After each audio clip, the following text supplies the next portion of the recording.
یہ رسالت کا ذکر نیکی کے ضمن میں کیوں آیا ہے؟ بڑی گہری بات ہے.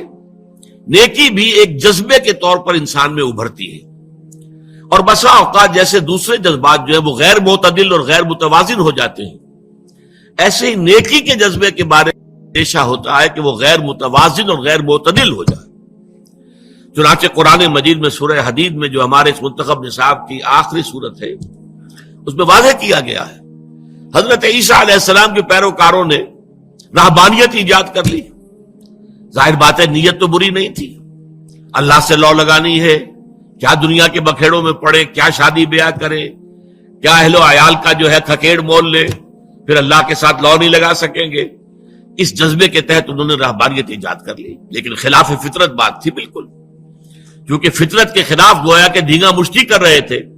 اس لیے کچھ لوگ تو ہے کہ جو پابند رہے، جو پابندیاں اپنے اوپر لگا لی تھی ان کو انہوں نے نبھایا، اور کچھ لوگ وہ ہیں کہ جو اندر خانے جو ہیں ان کی خلاف ورزی بھی کرتے رہے.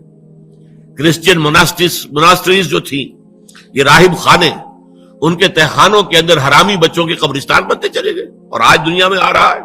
رومن کیتھولکس پیس کے بارے میں جو ان کا کچا چٹھا آج پوری دنیا میں ٹیلی ویژن کے ذریعے سے عام ہو رہا ہے. ابھی کل ہی کی خبر تھی کہ ایک بہت بڑے اس نے بشپ نے استعفیٰ دیا ہے اپنا، اور پوپ نے اس کا استعفیٰ بھی منظور کر لیا. یہ سب کچھ کیوں ہو رہا ہے؟ کہ تم فطرت کے خلاف چلنا چاہتے ہو. لہذا نیکی کے لیے ایک ماڈل کی بھی ضرورت ہے کہ جس کے حوالے سے انسان دیکھے کہ نیکی کا جذبہ کس حد تک رہنا چاہیے. بسا اوقات انسان میں جذبہ ابھرتا اپنا سب کچھ اللہ کی راہ میں دے دوں، لیکن یہ جذبہ جو ہے ہو سکتا ہے کچھ ہی عرصے کے بعد آپ پر پچھتاوا طاری ہو جائے، یہ میں کیا کر بیٹھا. حضور کی زندگی کے حیات مطہرہ کے متعدد واقعات ہیں کہ ایک صحابی آتے ہیں، میں اپنا سب کچھ اللہ کی راہ میں دے دینا چاہتا ہوں. حضور نے فرمایا نہیں، تم اپنی اولاد کو فقیر بنا کر چھوڑ کے جانا چاہتے ہو دنیا سے؟ انہوں نے عرض کیا اچھا میں آدھا دیتا، نہیں آدھا بھی بہت زیادہ ہے. پھر عرض کیا اچھا تہائی، ہاں تہائی قبول ہے. یہ تہائی ہی وہ ہے جس کے لیے انسان کو اختیار ہے کہ وہ اپنی جائیداد میں جو بھی ترکہ ہے اس میں وصیت کر سکتا ہے کسی کے لیے. باقی حصہ جو ہے 2/3 وہ وارثوں کا ہے، اس کے لیے جو بھی حصے مقرر کر دی اللہ نے اسی کے مطابق تقسیم ہوگا. تو تہائی کو حضور نے قبول کر لیا. اس میں استثناءات ہوتی ہیں. حضرت ابوبکر رضی اللہ تعالیٰ عنہ ایک مستثنا شخصیت تھے. اسی طرح غزوہ تبوک کا واقعہ جو ہے وہ بھی ایک بہت مستثنا موقع تھا. اس پر یقیناً حضرت ابوبکر کا تمام مال جو بھی ان کے پاس تھا وہ سارا حضور نے قبول کر لیا.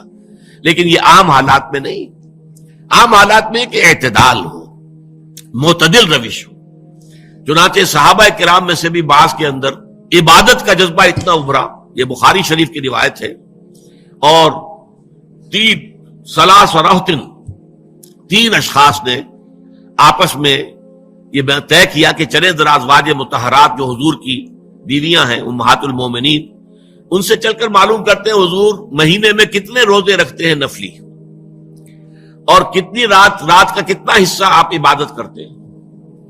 اب گئے ازواج مطہرات نے جو کوئی حقیقت تھی بتا دی. حضور کی زندگی تو کھلی کتاب تھی، اس میں کوئی شے چھپی ہوئی نہیں تھی، کوئی راز نہیں تھا. انہیں وہ کچھ کم معلوم ہوا کہ حضور کا مقام اور مرتبہ، اور صرف یہ کہ فرض کیجئے رات کے 2 گھنٹے آپ عبادت کر رہے ہیں، باقی آپ آرام بھی کرتے ہیں.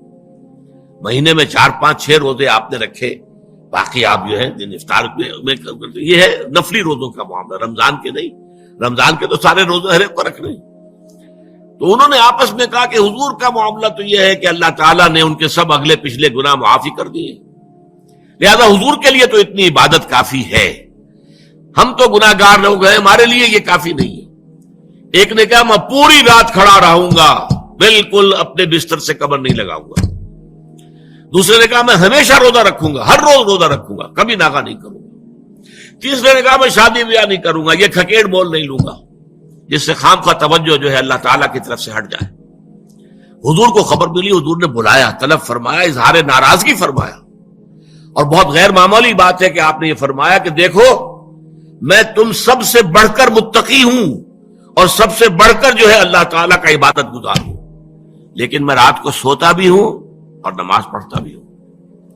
میں مہینے میں روزے بھی رکھتا ہوں اور نہیں بھی رکھتا، اور میں نے شادیاں کی ہیں، میری متعدد ازواج ہیں.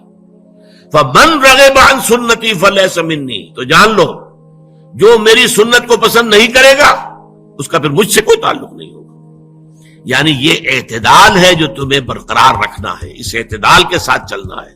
ماڈل لقد کان لکم فی رسول اللہ اسوۃ حسنہ، تمہارے لیے اللہ کے رسول صلی اللہ علیہ وسلم کی شخصیت کے اندر ایک نمونہ ہے. اس نمونے میں وہ توازن ہے، وہ اعتدال ہے کہ اس میں ترک دنیا بھی نہیں ہے، دنیا پرستی بھی نہیں ہے.